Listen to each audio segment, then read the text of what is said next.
Impact Kids.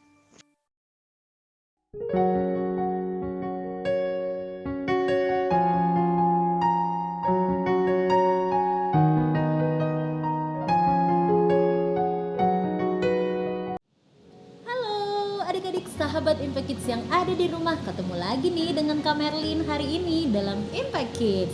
Yuk adik-adik, mari kita berdoa sebelum kita bersama-sama belajar dari firman Tuhan yang akan kita renungkan hari ini. Yuk mari kita berdoa. Tuhan, terima kasih untuk hari ini. Kami yakin dan percaya Tuhan bersama dengan kami. Tolong kami Tuhan supaya kami boleh melakukan yang terbaik buat Tuhan, melakukan sesuai dengan perintah Tuhan. Ajar kami supaya kami terus bersyukur dan bersyukur dalam kehidupan kami. Dalam nama Tuhan Yesus kami berdoa. Amin. Adik-adik, ada yang bisa tebak Kak Merlin ada di mana? Wah ya, Kak Merlin ada di toko boneka adik-adik. Nih coba lihat adik-adik, boneka-boneka yang ada di belakang Kak Merlin ini kira-kira bisa bicara nggak ya? Tentu tidak ya adik-adik ya, kecuali kita memainkannya sambil berbicara. Makanya biasanya adik-adik ada yang pernah lihat nggak papet yang menggunakan tangan, ya, boneka tangan itu misalnya dibantu dengan suara manusia, bukan? Nah, tapi coba deh adik-adik bayangkan kalau seandainya kita seperti boneka-boneka ini yang tidak bisa bicara, bahkan melakukan apapun itu tidak bisa, ya kan? Kalau mereka dipajang begini saja, ya seperti pajangan ya, hiasan, ya kan? Tapi coba deh kalau seandainya mereka itu ada nafasnya, terus mereka bisa jalan, mereka bisa bicara, pasti aneh juga bukan buat kita adik-adik? Aneh, kok dia bisa bicara ya? Nah, tetapi adik-adik pernah nggak sih adik-adik bersyukur kita bisa bernafas, kita bisa bekerja, kita bisa makan, kita bisa sekolah, bahkan kita bisa melakukan apa yang kita mau.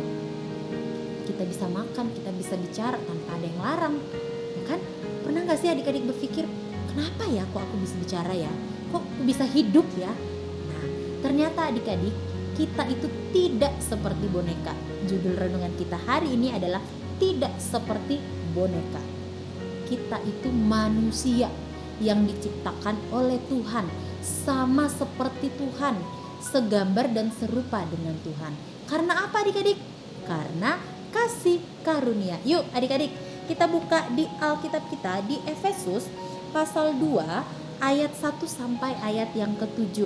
Efesus pasal 2 ayat 1 sampai ayat yang ke-7.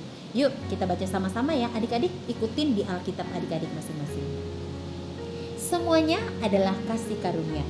Kamu dahulu sudah mati karena pelanggaran-pelanggaran dan dosa-dosamu. Kamu hidup di dalamnya karena kamu mengikuti jalan dunia ini, karena kamu mentaati penguasa kerajaan angkasa, yaitu roh yang sekarang sedang bekerja di antara orang-orang durhaka. Sebenarnya dahulu kami semua juga terhitung di antara mereka, ketika kami hidup di dalam hawa nafsu daging dan menuruti kehendak daging dan pikiran kami yang jahat. Pada dasarnya kami adalah orang-orang yang harus dimurkai, sama seperti mereka yang lain. Tetapi Allah yang kaya dengan rahmat, oleh karena kasih-Nya yang besar yang dilimpahkannya kepada kita, telah menghidupkan kita bersama-sama dengan Kristus. Sekalipun kita telah mati oleh kesalahan-kesalahan kita, oleh karena kasih karunia kamu diselamatkan. Dan di dalam Kristus Yesus Ia telah membangkitkan kita juga dan memberikan tempat bersama-sama dengan Dia di surga, supaya pada masa yang akan datang Ia menunjukkan kepada kita kekayaan kasih karunia-Nya yang melimpah-limpah sesuai dengan kebaikan-Nya terhadap kita dalam Kristus Yesus. Ternyata adik-adik, ketika manusia jatuh ke dalam dosa, kita itu hidupnya sudah mati adik-adik ya. Roma 3 ayat 23 mengatakan, karena semua orang telah berbuat dosa dan telah kehilangan kemuliaan Allah. Dan ingat, dosa itu hukumannya adalah maut, upahnya itu maut ya. Bukan berarti dosa gak apa-apa lah, dosa sekali gitu ya, gak ada.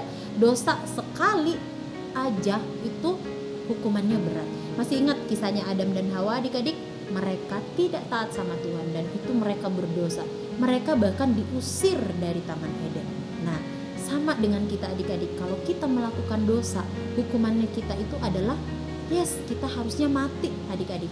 Tetapi ada Tuhan Yesus yang sayang banget sama kita sehingga dia menghidupkan kita. Istilahnya menghidupkan kita melalui pengorbanannya di kayu salib.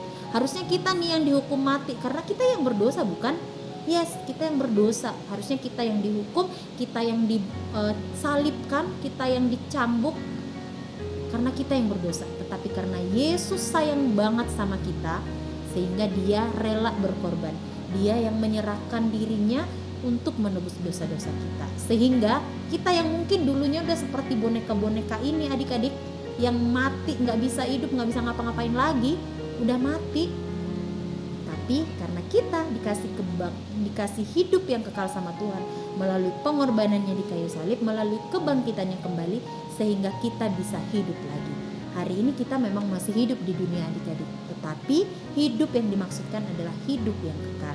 Jadi adik-adik, kalau dulunya kita mati, ya sama seperti boneka yang gak punya nafas, gak bisa ngapa-ngapain, tetapi karena kasih karunia Tuhan melalui pengorbanannya di kayu salib, sehingga kita menjadi hidup lagi adik-adik. Jadi bagaimana caranya kita bersyukuri akan kehidupan yang Tuhan berikan? Yes, dengan cara percaya kepada Yesus bahwa dia adalah satu-satunya juru selamat kita. Hanya dia satu-satunya yang mampu menghapuskan dosa kita. Hanya dia satu-satunya yang mampu menghapus kesalahan kita dan memberikan kita kehidupan yang baru.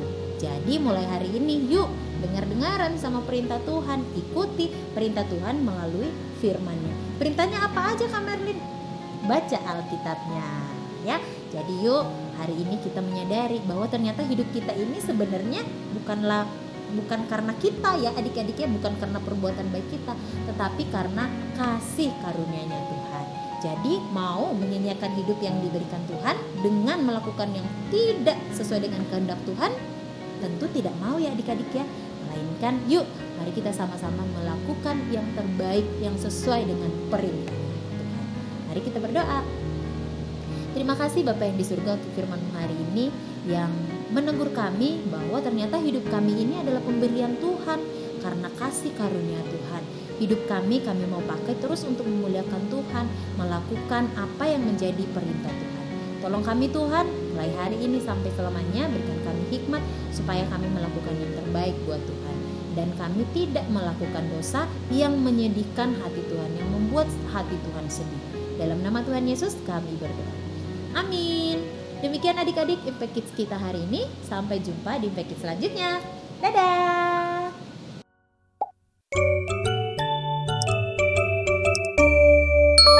Impact Kids.